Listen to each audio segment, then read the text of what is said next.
Hello, ladies and gentlemen, Duckville here on a wonderful Tuesday morning. Well, it is for me, and you may be in the future, so it could be a completely other different day for you. Are we driving flying cars yet? I hope so.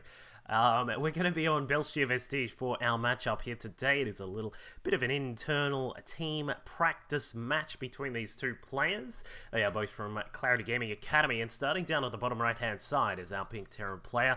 He is a Terran. Unfortunately, I don't actually know too much about this particular player from CGac. It is intense. Or maybe he's just intense and this could be a really interesting game. His opponent up at the top left-hand side, one of the nice young fellows from the Clarity Gaming Academy as well, but this guy is a Protoss. He loves to play a little bit more of a, I don't want to say turtley style. It's not as if he sits back behind 15 cannons and says, "Come at me, bro," and builds carriers and tempests and stuff like that behind all of that for 73 minutes, but it is a little bit more passive. It's a little bit more of a controlled, passive style here. We are, of course, speaking of Bones.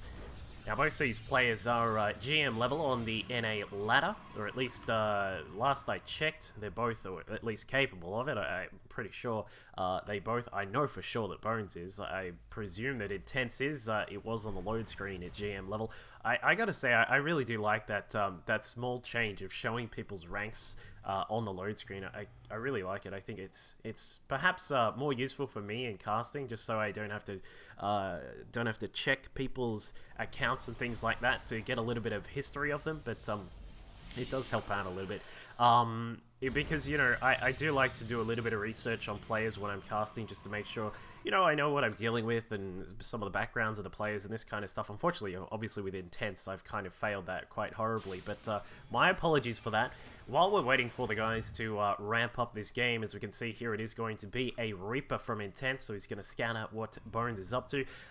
Please do make sure you have jumped onto my Facebook page. It's over at facebook.com/duckville.casting. It's called Duckville Casting because I didn't want to have it as exclusively SC2, because from time to time I do a little bit of Dota 2 casting as well. And of course, you know, I do like to, we talk about all sorts of things on the page. We talk a lot about StarCraft 2 and every now and then a bit of Dota, but of course, you know, I'm happy to post some things about general gaming stuff as well. So, you know, it's, you know, the source of all information relating to things, obviously relating to the work that I'm doing, but of course in general sort of gaming stuff. And I would love to have you all on board. You can join in, post your own sorts of things as well if you would like, and be happy to share all that kind of stuff. So we can see now that the Reaper has made its way across, going to pick off that Zealot, at least harass her for quite a bit there. The Zealot will retreat to the top of the ramp. This probably will go down. Yeah, it will go down. This is just kind of standard sort of thing in the Reaper opening based TVP. Players do like to bring out a Reaper every now and then. Not everybody does it, just because it sort of gets to a point where once the first Stalker's out, it makes it a little bit more difficult to use your Reaper unless you've got fantastic micro, but and of course multitasking as well. But sort of after that first Reaper, after the first Stalker is done, and especially when the shiny Disco Ball comes out, it gets a lot harder to actually utilize the Reaper. But it is a good way to scout, gives you a lot of map control as well. You can control the watchtowers, you can try and deal with any pesky probes that are out on the map as well, and you know, just make sure that you have got everything clean, crisp, and all solid as well, just as both of these players are so far playing. So if we look at what Bones is up to, he does have a lot of gas coming in with all of those probes in the gas. We did see 3-on-1, and it was actually opening up with just a 1 gas for the early part of the game. So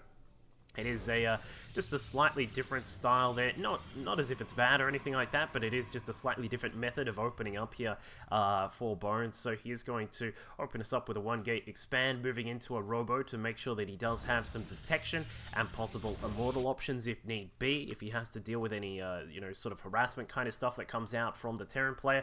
We can see, meanwhile, for Intense, he's got his own expansion going up. 25 SCVs are out on the map for him at the moment. Looks like we'll get a very, very standard sort of Widowmine and Marine based opening here from Intense. It looks like you know, this is just all very standard from both of these guys. Nothing too cheesy coming out at the moment. Who knows? Maybe they said a 15-minute no rush thing right at the start, because as I said, this is an internal sort of practice thing between these two players, as you can tell by the colors, if you're wondering how to identify that. If it was red and blue, then it's more likely to be a ladder game. If it's the pink and the green like we've got here, then it's more like it. Well, it's obviously a custom game and not a ladder match. So we'll see how Intense goes with this. This kind of attack generally does get a probe or two, and it's not always from the Widow Mines. It's actually more so from the Marines, because there's a couple of things you can do with this. You can pop up all the Marines into the medevac, boost it into the main, snipe off a couple of probes maybe, and then obviously drop off your Widow Mines inside the natural as well.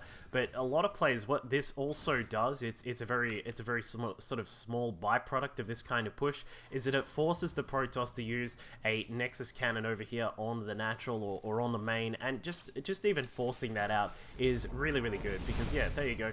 He forces that out on the natural. Bone says, yep, I'm not having any of that. Go away, please. And as you can see, nothing is going to get in this sort of range. So Intense, forced to back off for the moment. He will, however, look to drop inside the main. This is what I was talking about before. With the Marines coming out, they're going to try and dive into the main. I'm a little bit surprised that Bones doesn't actually have a couple of Stalkers up here. These two fellas should be moving across. In fact, we'll see what happens, because this medevac could get a little bit of damage done. It's just about to head on its way now. Meanwhile, at the front base of Bones, we got the double refineries coming up so that he can bring in a little bit more gas. His third command center is also done and switching over to an orbital command. And while that's all going on, the Marines do drop in. They're going to get no probes, but what he will scout is that there is a double forge down the back here. A very, very standard sort of thing from Bones here. As I mentioned, he likes to play a little bit more of a passive style, utilizing just sort of, you know, wait and see tactics, just sort of waiting for the Terran to come to him, and of course building up his all of his units and those kinds of things. So again, Intense has dropped inside the main. He's not going to get too much damage done. Planetary Nexus Cannon of Doom activates, and that's not going to let these Marines get anything done. So Bones comes across a single Stalker. Got to be careful there, fella. And he does back off. Whoa! Medevac having an absolute crazy attack right there, is forced to head out to the side. But Bones is going to be very comfortable soon, because his first Colossus is on the way. And once that's out, all this kind of aggression is pretty much negated. But we'll see where these guys want to transition from there. Bones forced to back off with that probe, because a Widowmine has burrowed at the natural. Just going to sacrifice this probe. Thank you, I'll take that. And then the it looks like the rest of the Protoss units. Where's the Observer? There it is. There is one Observer. Where's the other one? Here it is. So it is going to come across, and he will be able to dispose of that, take his third, but Intense is now pushing across. Let's look at the upgrades for these guys. We've currently got 1-1 now researching for Intense. Nicely timed. He's not going to have a massive sort of timing attack here, because the first Colossus has just popped out, but he can certainly look to possibly pressure, maybe force out another Nexus Cannon if it's ready. No, it's not, actually.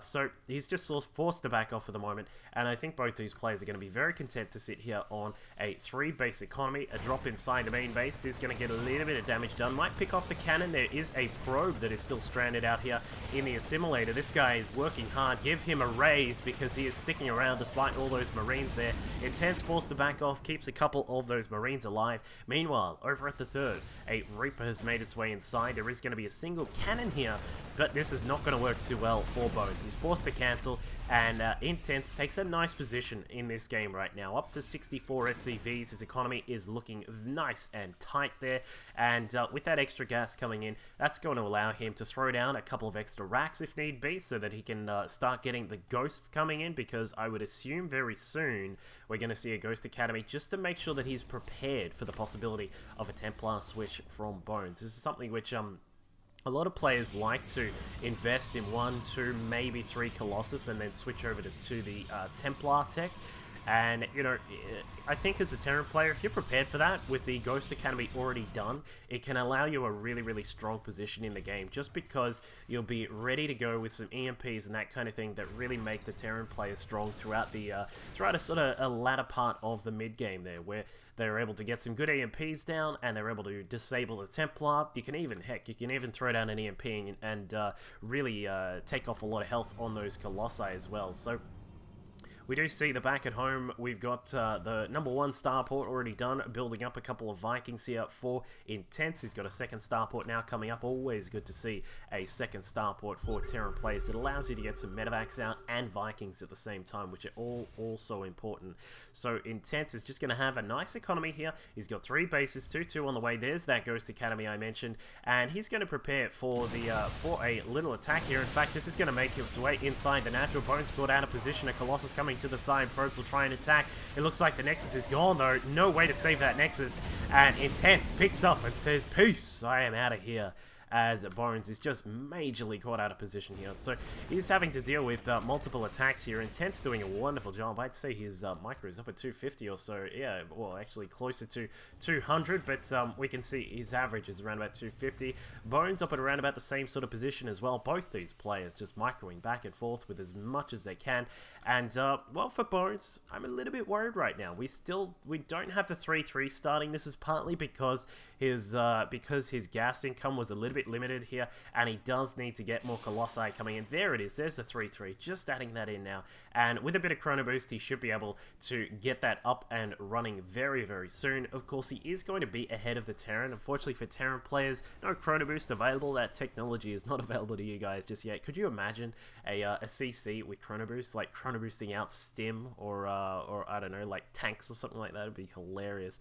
But with the 3-base economy, Intense is looking quite nice right now. He's done some really good damage sniping off that natural Nexus. He's going to find a random pylon here as well. Very nice for him. And with these multiple attack groups here, he needs to be very, very careful. They can't compete with the Protoss army when it's all clumped together in full scale here. But what Intense can do is snipe off some of these pylons here. Does a good job, should pick off and head across to the side. And just like what I like to see a lot of Terran players do is just sit off here and threaten to drop into that base. You can do the same thing over here as well. You can just sort of sit off to the side and threaten to drop into the main. It forces the Protoss to split off some of these units. We can see the Bones has a couple of Stalkers, a Sentry, and a couple of Zealots just heading out inside the main base. These guys are just going to have to sit here, and he sort of has to say, well, you know, I have to be careful. I can see what's coming because I've got a couple of really nicely placed observers, but you still need to be a little bit careful of those drops coming through. And while this is all going on, Intense is able to get his economy into an even better shape right now. Planetary Fortress down at the bottom left side of the map. Extra gas now coming in as well. I'm loving his economic management here. From Intense. He's got a couple more of the command centers now built up as well. He's not necessarily going to take a base with these. If you're wondering if these are going to be extra bases, he's not going to be too greedy and take, you know, a 5th base off to the side, possibly look to take even a 6th, which would be crazy on this map because it's very hard to take a 6th. But he's just going to have those available, probably going to switch them into orbital commands very soon. And what this allows the Terran to do is drop off some of this SCV count. Later on in the game, I would expect that Intense will probably drop down to around about sort of, you know, within the next 10 minutes or so, we'll probably see him drop down to around about 50 SCVs. You don't need 65 once you have a large amount of orbital commands out. And there he goes. He is going to switch those across. So 3-3 weapons on the way from Intense. He is going to get that out as quickly as he can. He needs to catch up with Bones, who is already at 303 and is researching +1 to shield. Storm is also being researched now as well. And Bones is going to put himself in a reasonably solid position. But at some point, he is going to have to encounter a very, very interestingly defended Terran army. He's got command centers being built up in just sort of key choke point areas. This is a point where Bones will have to come through if he wants to attack into any of these positions here. And, you know, it's going to be very hard for him to do that because with the Planetary Fortress, I'm assuming these are going to be. I don't know why you'd put command centers here otherwise, but they finish up. We're going to see that switch over, and no, not yet. Random Zealot makes its way down, checks out that there is a 4th base here. It's going to get taken out by the Ibix cannon on the Planetary, and yep, they do switch into Planetary Fortresses. So this is really good positioning here from Intense. It basically, these sorts of things, they're not here to stop an army. Of course, a single Planetary is not going to stop 5 Colossi, a whole bunch of Stalkers, and some Zealots as well. What this is for is just controlling this space. It allows him to stop any sort of proxy pylon-based attacks that the Bones might execute with Zealots trying to run by and attack into the production facilities of the Terran. It also means it's a little bit of a staging point. As a Terran player, it can be really sort of frustrating sometimes to have to sit off to the side and not have any sort of, you know, point at where you can really rally your forces together. So what he has done is he has established these positions here. We've set up some sensor towers as well. I really like the addition of these sensor towers. They allow him to see. We can just having a look at the vision on the map here from Intense. He's got lots of vision from all of the planetary fortresses. He's also got those units out through the middle section as well. But the sensor towers, if we have a look at the minimap here, and it's like a Venn diagram. We can see all sorts of areas are covered by those sensor tower lines, and that means he's not going to be surprised. There is virtually no way into the Terran half of the map without being detected. So Bones is going to have to just sit this one for the moment. As I mentioned earlier on, he is a little bit of a player who is happy to have a little bit more of a slower, passive kind of game. So he'll be happy with this result right now. It's allowed him to get his natural nexus back up. We saw him lose that earlier on. He's now got his own 4th base, and possibly a 5th base will be coming up soon from Bones as well. So this is going to be really interesting, especially with this nuke now coming up. Both the players happy to sit back. We just had a bunch of starports just finish up inside the main, and also, where were the others? There they are. There's a couple at the natural as well. So Intense is going to have a look towards the battlecruiser tech, and you know, with all of these tech lab racks out as well, he's going to be able to start getting more and more ghosts out, which are a really, really important part of late game TVP. Late game TVP is extremely dependent on Ghost, not only to EMP some of these units, but also to add in the ability of nukes as well. A lot of players, you sort of think about that, and you're like, wow, why would you use nukes? They're not that good. They allow you again to control space, and that is what Terran is very, very good at. It allows you to set up defensive nukes, offensive nukes to try and knock down some static defenses like cannons and things like that, and it also allows you to push forward slowly but surely. That's a thing which is a very common tactic of Terran, is to have a slowly but surely attitude. And now we can see that Bones is trying to just run through a couple of stalkers making their way across. We can see that there are some really interesting upgrades coming out from Intense right now. We've got the durable materials upgrade coming up. Neo Steel Frame is being researched, which you don't see too often. High-sec auto tracking. I cannot stress how important this one can be later on in a late game TVP fight, just because it allows your turrets to shoot a little bit further, and the planetary fortresses as well. So if you're at this late game stage, and especially if you've got a nice bank available, always get high-sec auto tracking. It's something which is really important. But we can see now that there are also Ravens starting to come out, building armor also being researched, +3 to ship weapons now being picked up by Intense as well. But Bones, he's not going to let the Terran have all the fun either. He's got his own upgrades now on the way. +3 to shields is just being picked up as well, and a fleet bacon is being added in now as well. So with quite a few Stargates available, we've got 3 Stargates here for Bones. He's probably going to look to sacrifice some of these unneeded units. These Zealots here, they're just taking up space right now. The Terran army is not going to be too threatened by a few Zealots on the ground. He's got 3-3. We got planetary fortresses everywhere. Some Marines are also randomly hanging out on the side of the map. And with these Zealots going down, that frees up a little bit of space for Bones to get started on his, I would assume, Tempest. Yeah, there they are. So he is going to add in some Tempest, some more Zealots just going to run across to the right-hand side of the map, just running by that planetary fortress, trying to get into the mineral line here and take down some of these SCVs perhaps, or at least some of these Marines. But Intense is not going to be worried about all of that. But there is a small battle coming across on the left-hand side of the map,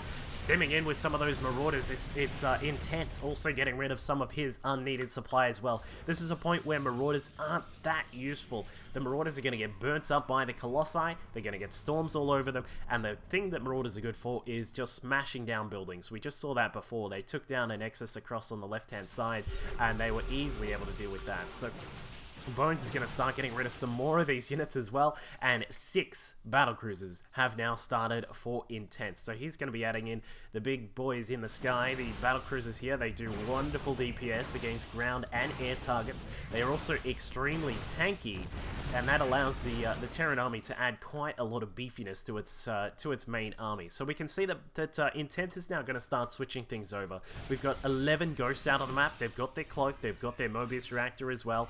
Ravens Ravens are now starting to come about. PDD, really helpful, blocks off Tempest shots. He's also got Hunter Seeker missiles if needed, and there are also nukes, a lot of Vikings as well, because Vikings are going to be really important in dealing with these Tempests, because the Tempest, long-range units, they do a huge amount of damage, 33 damage to ground targets and air targets that aren't massive, 85 damage will be dealt to the battle cruisers as they slowly start to come out too. So Bones is going to start to move into his really hardcore late game position here, and he's also, we can see now that Intense is adding in some nukes. So this is certainly about to get intense between these two, because the late game armies are pretty much reaching their fruition now with Tempest, Colossi, Archons, and Templar. This is your main sort of very late game army from a Protoss player. You can possibly, like, I would say he could get rid of some of these Stalkers. I don't think that you need this many Stalkers at this kind of stage, but what I would also like to see is, oh, he's got two, maybe another one or two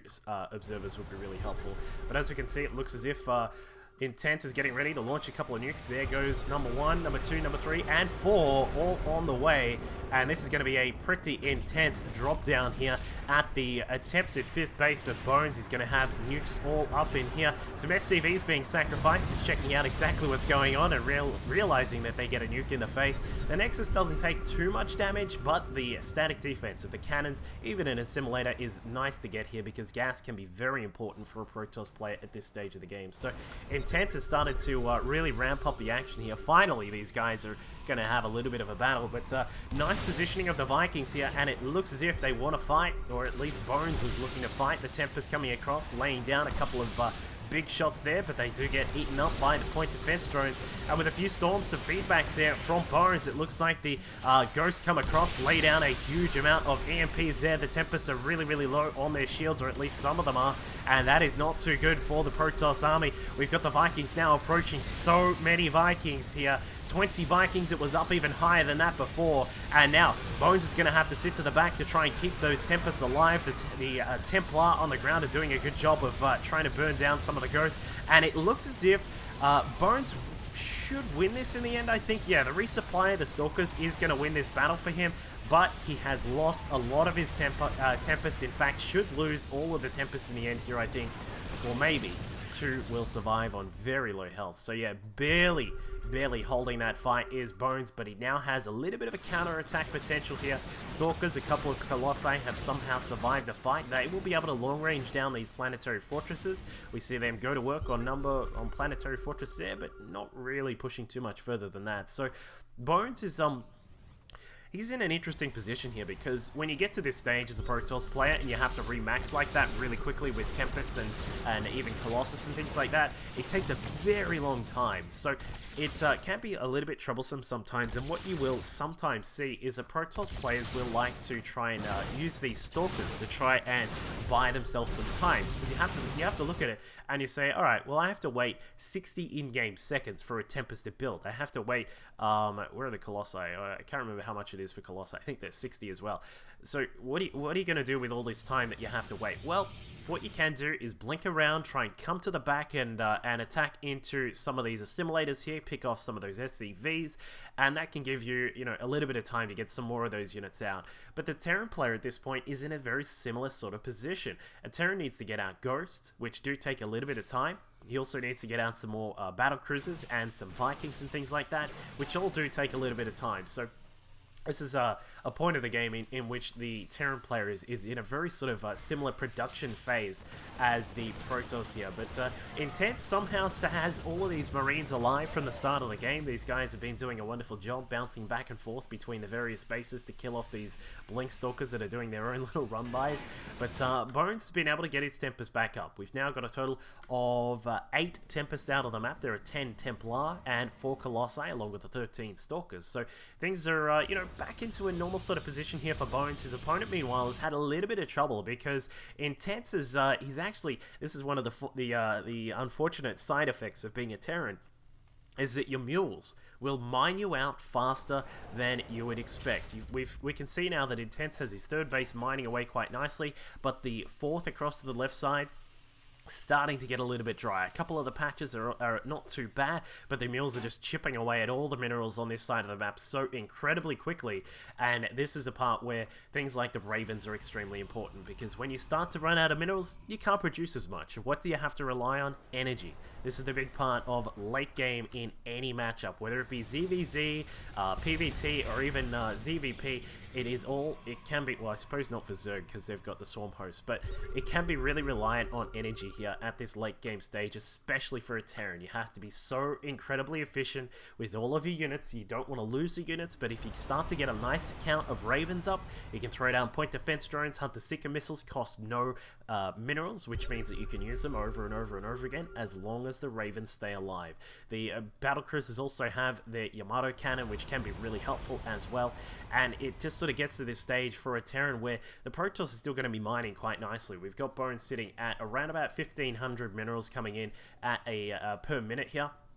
And it means that he's going to have a lot more available for later parts of the game. And of course, the thing about a Protoss army is that it is so extremely efficient. 39 damage now with +3 upgrades. 3 extra armor on those Tempests. They've also got their Protoss plating level 3 now as well, which is another 5 armor for all of these units. And that means that they survive for a damn long time as long as they've got their shields. So it is really important for a Protoss to just stay calm, stay in control and make sure that they're not letting the Terran get to a really troublesome kind of ghost Raven army. But as long as they do have a decent army themselves, it really does favor the Protoss once you get to this stage. So we'll see, because it looks as if Intense has got a lot of Ravens out, and I really do like when players have this many Ravens. 15 Ravens are out, 21 Ghosts, which is a huge amount. And he's got Cloak, he's got 3/3 on these weapons. You can never underestimate Ghosts. Once they cloak up, if the observers are dead, they can be so incredibly frustrating to deal with.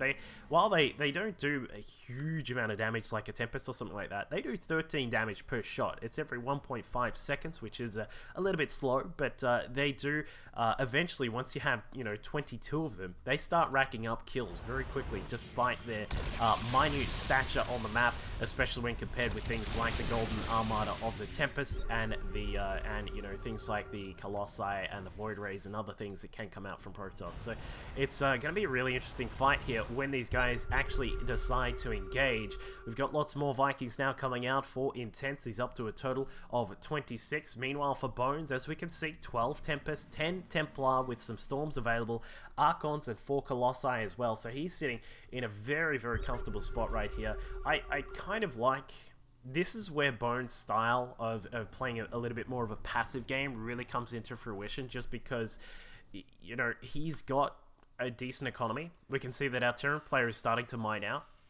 He's lost this the 5th base here. We've lost the 3rd is starting to get low as well. The 4th across to the left side is pretty much mined out. 33 SCVs are left over. As we said, Terran players like to get rid of those SCVs at a certain point. And for a Protoss, I mean, he's still got 58 probes mining away quite nicely. He's maxed out, so he's going to start to bank up quite a lot. We can see the Bones is up to 6,500 minerals in the bank right now, and a couple of nukes are going to come out. We can see the nukes just lifting up as well, getting a trail of smoke there. And the nukes do go down. They're not going to hit too much, perhaps a couple of cannons here, and that is about it.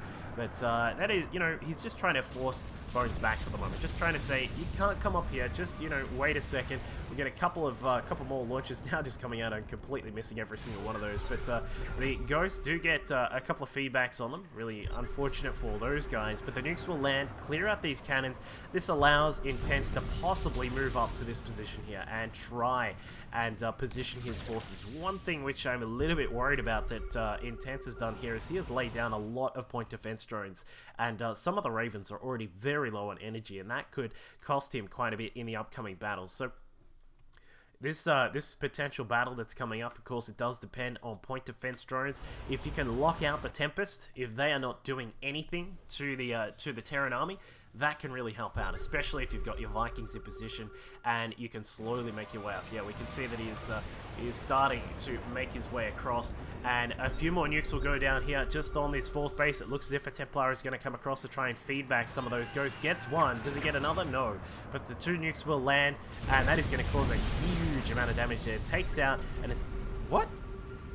He must have just popped out. Because... you see a nuclear firestorm, and then suddenly a probe is there. He's like Daenerys in Game of Thrones or something like that, because he's all cool. But we can see that these Marines, I think it may be time for these Marines to actually move around and do something, like maybe a drop or two just on the top left hand side here would help out, because Bones hasn't really had too much to deal with apart from these small nukes, because Intense is just having a really hard time pushing up now. With Bones all spread out, we can see that he's got some of his units here. Oh, actually, we'll get rid of that. We want white, just so you guys can see it. There we go. We've got the Protoss army nice and spread out here, and as you can see, it looks like we get a couple more nukes now just going up as well, and Bones is going to have to deal with a few more nukes on this base. In fact, that Nexus, I'm pretty sure, is going to die right now. The probe's coming across. Bones says, please take them, I need the supply. Down they all go, and down goes the Nexus after the smoke clears. There you go. So... quite a few nukes going down here from Intense. It looks like a Tempest has found its range on a point defense drone. Not going to be able to do too much against that for a little while, but there we go. Its energy has worn out, but some more point defense drones are coming across. Intense now looking to throw down a few more nukes, but unfortunately he doesn't have too many. What are these ghosts doing? There is no cloak, and that could really hurt Intense right now. He's just run straight into this battle. The point defense drones finally go down. This is what I was mentioning before. Intense does not have too much energy left over on these Ravens, but he does take the early portion of that fight. Bones forced to rebuild 3 of his Tempests at a time. He now retreats to the safety of some of his cannons. The Ravens are not able to do too much. Where are the point defense drones here? Intense. Looks like the Ghosts will be able to get a couple of they will get a couple of good EMPs off, but now with Archons coming in, Stalker reinforcements, some Zealots also coming across, and I think that Bones is going to be able to retake this, because Intense has kind of just walked his army into a field of Tempest, of Cannons, Archons, and also those Templar as well, and with no real ability to resupply, there is a GG. So this game ending in a huge flurry of activity, just pushing across. I feel like Intense just, I don't know, it got really difficult for him to push into a huge Protoss army like that, but I think it could have been just microed a tiny bit better. There was no cloak on the Ghosts. The Ravens didn't have much energy left over because they'd already thrown down point defense drones in this position, and then also down here earlier, so they didn't have a huge amount of PDDs to throw down. But then sort of following the Protoss across into his side of the map, this is the kind of portion of the game where the Terran wants, as we said before, to slowly control space. Maybe take this base for himself, then slowly push up, get rid of this base, maybe even start to maneuver the battle across to the left-hand side of the map as well. But, you know, he was mined out. It was going to be extremely hard for Intense to remax here, and that was a really interesting, passive kind of game between these two players from Clarity Gaming Academy. As mentioned earlier, please do jump onto the Facebook page of facebook.com/duckville.casting. Happy to see you folks there. As always, please feel free to submit your replays over to duckvillelol@gmail.com. I'll catch you guys next time. Wall off there coming out from Blisk. He wants to make sure that he is all prepared for this. There is a +1 missile we mentioned before, and the Infestation Pit, Hydralisk Den all going down. So it looks as if Patreus is getting prepared for a possible